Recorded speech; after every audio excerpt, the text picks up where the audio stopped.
Welcome back, Nerd Squad. So I should maybe warn you in advance, when it comes to my favorite kind of superheroes, I love anti-heroes.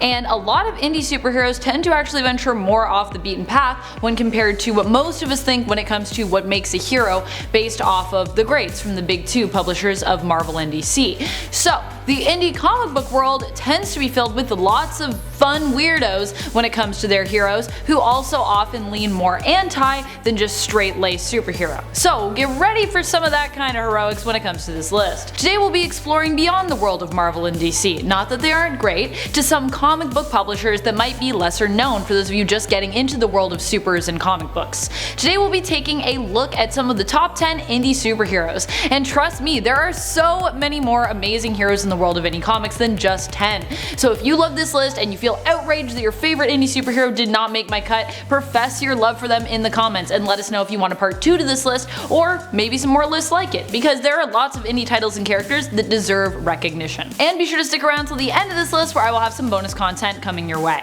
Alright, let's get counting. Number 10. Oliver. Oliver is from his own self-titled series of the same name. This series comes to us from Image Comics. He was created by writer Gary Whitta and artist Derek Robertson. In a post-apocalyptic world, young Oliver fights to liberate an England that is left in ruins following a nuclear-fueled world war. While this is all happening, Oliver also seeks to learn more about himself and uncover the mysteries tied to his own origins. This very different take on the Charles Dickens classic is a great series as well for anyone to check out that loves apocalyptic hero stories and a good mystery. Plus, is gorgeous. Number 9. Red Sonja. Red Sonja is a character whose property has belonged to a few different publishers over the years, but most recently she has found her home within Dynamite Comics. Sonja is a character who has always been well known for being a badass barbarian with flowing red locks who often takes to the field of battle clad in her famous chainmail bikini. While different runs have aligned her fighting style with a particular weapon, she is generally presented as someone who is skilled with pretty much almost any weapon that she comes across, and as someone who is quick to use whatever is at her disposal to fight with.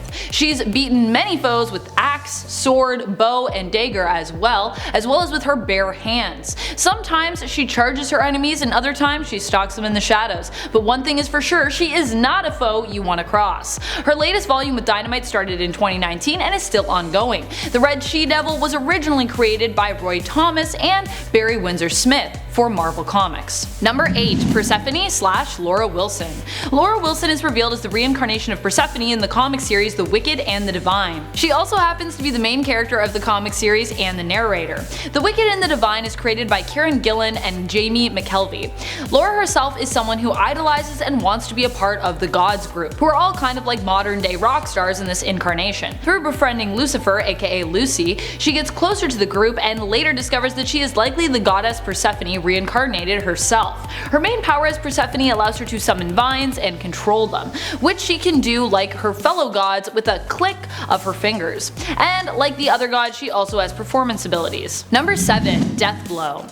Deathblow was first introduced in the comic Darker Image in issue number 1. He was created by Jim Lee and Brandon Choi and comes to us from Wildstorm. While Wildstorm is now an imprint of DC, when it was originally founded by Jim Lee, who is now the sole publisher at DC Comics, it was an independent publishing company. While many people think of Midnighter as Wildstorm's top dog right now, Deathblow's introduction to the comics actually predates Midnighter, being introduced in 1993 himself. And while he is a Wildstorm character, he was actually introduced in an Image comic series. That's right, Darker Image was from Image Comics. Michael Cray was a member of the US Navy who later transferred to a special ops unit called Team 7. During his time with the team, they were exposed to the Gen Factor. Surviving, Cray didn't initially seem to manifest powers like the other team survivors, but years later his powers would surface. Deathblow is a member of Stormwatch and has a regenerative healing factor and telekinetic powers, along with his years of combat experience. Number 6. The Darkness.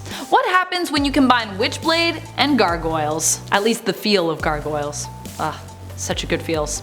Well, you get the Darkness. The Darkness first appeared in Witchblade issue 10 and was created by David Wall, Mark Silvestri, and Garth Ennis. The Darkness is an evil cosmic entity that embodies the absence of light, in other words, the dark void of chaos. Witchblade is also descended from the Darkness, but so is the power granted to Jackie Estacado, who is known as the Darkness in the comics. The power granted to him was passed on to him from his father, which became entwined with humans when the darkness after Witchblade's creation started to possess humans. It was then passed on from father to son, with powers such as the ability to control demonic creatures, summon shadow armor and weapons, and the power to heal injuries manifesting in its current host on their 21st birthday, with that current host being Jackie. Number 5. Supreme. Supreme is a character inspired by DC's Superman. He was originally created by Rob Liefeld, but has seen some changes as he's developed over the years. The character was originally a part of Image Comics' roster of supers, but he has moved around with Liefeld after he left Image and founded other indie publishing houses. The great thing about Supreme was that despite being a Superman-esque figure, his series was always somewhat more self-aware, poking fun at some of the typical historical superhero tropes. When Alan Moore started writing for the character and comic of Supreme, starting on issue number 41 of the series, he actually earned himself an Eisner for his reworking of the character. And his issues also included a lot of cool nods to comic book history as well. Number 4. Witchblade. The series Witchblade centers around a mystical artifact and the woman who is granted it after it abandons its current host, in order to save her and to heal her. This object is known as the Witchblade itself, and this woman is Sarah Pezzini, an NYPD homicide detective. The powers granted to her by the Gauntlet are the abilities to form weapons and armor using it, usually very provocative armor.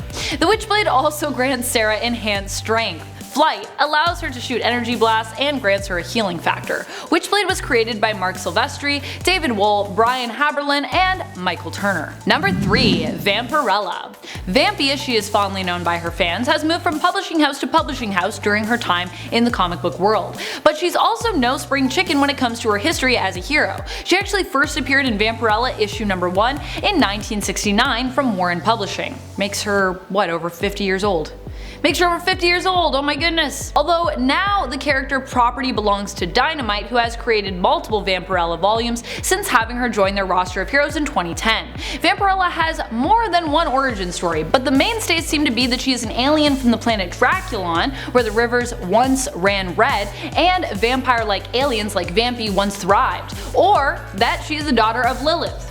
Or sometimes kind of both. Number 2. Bloodshot. Finally being given his own feature film, which was just recently released in theaters with Vin Diesel starring as Bloodshot, who is in this iteration going by the name Ray Garrison, Bloodshot comes to us from Valiant Comics, and is known as an anti-hero who is used by the corporation PRS, Project Rising Spirit, as a weapon. He either signed up or was forcibly used in an experimental process which put nanites in his blood, granting him a powerful regenerative healing factor as well as superhuman strength and speed. Unfortunately, his mind and his memories were also tampered with to help PRS effectively manipulate him and use him as a weapon. So it is still unknown if Ray Garrison truly is his name or another one of the many false identities implanted within his mind by PRS. Bloodshot was created by Kevin Van Hook, Don Perlin, and Bob Layton. Number 1. Hellboy. Hellboy was created by Mike Mignola and is from the series Hellboy out of Dark Horse Comics. He was just a little half-demon baby when he was summoned to Earth from Hell by Nazi occultists. Unable to bring himself to kill the young demon and believing he could probably be redeemed, Professor Brutenhold, head of BPRD, Bureau for Paranormal Research and Defense, took him in and raised Hellboy as his own son. Hellboy's spectacular stories involve monsters from all kinds of lore and cultures and are a fun mashup of horror, comedy, and action, while also having a sort of period feel to them as well. There's sometimes a very film noir feel in these stories. Thank you so much for watching, Nerd Squad. I hope you enjoyed this list. Who are some of your favorite indie superheroes? Who are some of your favorite indie villains? What are some of your favorite publishers that you turn to for adventures outside of the big two? Let us know in the comments below. And speaking of comments, it's time to turn to some comments from one of our latest videos, Top 10 Superheroes You Didn't Know Were Mutants Part 2.